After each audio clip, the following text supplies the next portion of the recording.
आपण को डीएमडी को स्वागत। आज आम 2020 शिक्षा नीति रे शिक्षक मानकर जो चिंता अच्छी ताको आम समाधान करिबा। प्रथमे जानिबा हमर जो 15 वर्ष पाई जो शिक्षा नीति रही 15 वर्ष प्रथम 15 वर्ष से किपरि विभाग होईची आमे समस्ते स्क्रीन ऊपर देखि परछे। 5 वर्ष जो प्रथम 5 वर्ष 3 वर्ष बयस 8 वर्ष बयस एटा होचे अंगनवाड़ी खेलकूद समय। तापर 3 वर्ष 8 वर्ष बयस 11 वर्ष बयस पर्यंत एटा खेलकूद सहित पाठ पढ़ा हेबो।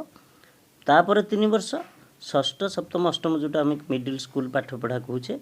तापर जो 4 वर्ष नवम दशम एकादश द्वादश ये सब।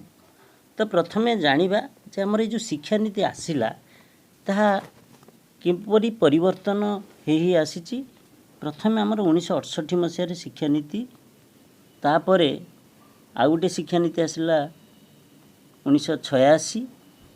आउ 1986 जो शिक्षा नीति थिला से किसी संशोधन करा जाइथिला 1992 मसीह। तापरे ये जो शिक्षा नीति आमर 34 वर्ष हो गलानी।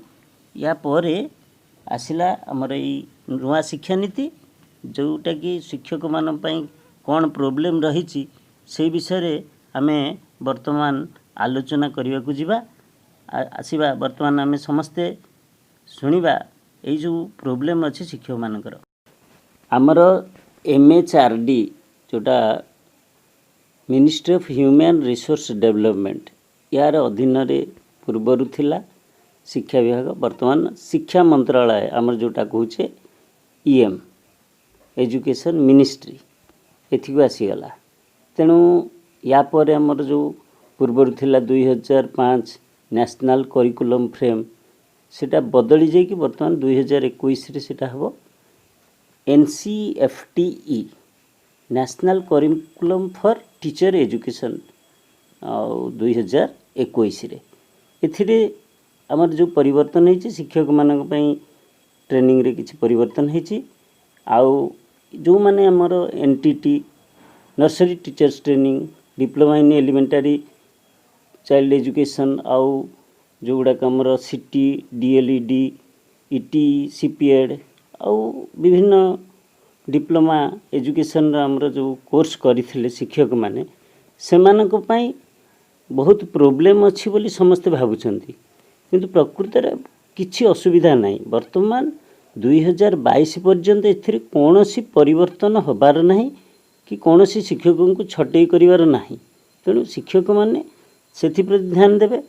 तापर आमर जो स्पेशल एजुकेटर जो माने अछंती जो माने RCI rehabilitation council of India DED special education करछंती से माने मध्य विचलित होबार किछि नाही जे आमर नुआ शिक्षा नीति रे आम मानकू आमर जो कार्य रही आम जो शिक्षकता करुचे सेथिरु आमको के बाहर कर देबे से भली कोनोसी धारणा मन रखंतु नहीं। वर्तमान यह 2022 पर्यंत किछि हबार ही नहीं।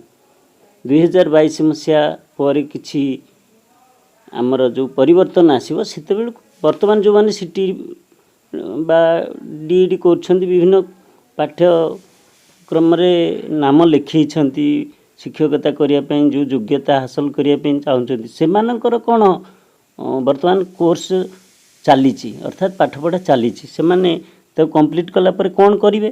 तेणु एटा आमर वर्तमान 2030 पर्यंत जो माने CT BED अच्छंती करूछंती से माने इथरु निवृत्त रहंतु नहीं। आउ सेमानक पई तांकर शिक्षकता करिवार योग्यता रे किछि असुविधा होबो नाही। 2030 पर BED बाध्यतामूलक हबो। धन्यवाद। यदि भिडियोटी आपनको भल लागि थाए तेबे लाइक सब्सक्राइब एवं शेयर करने को आपण मानक अनुरोध।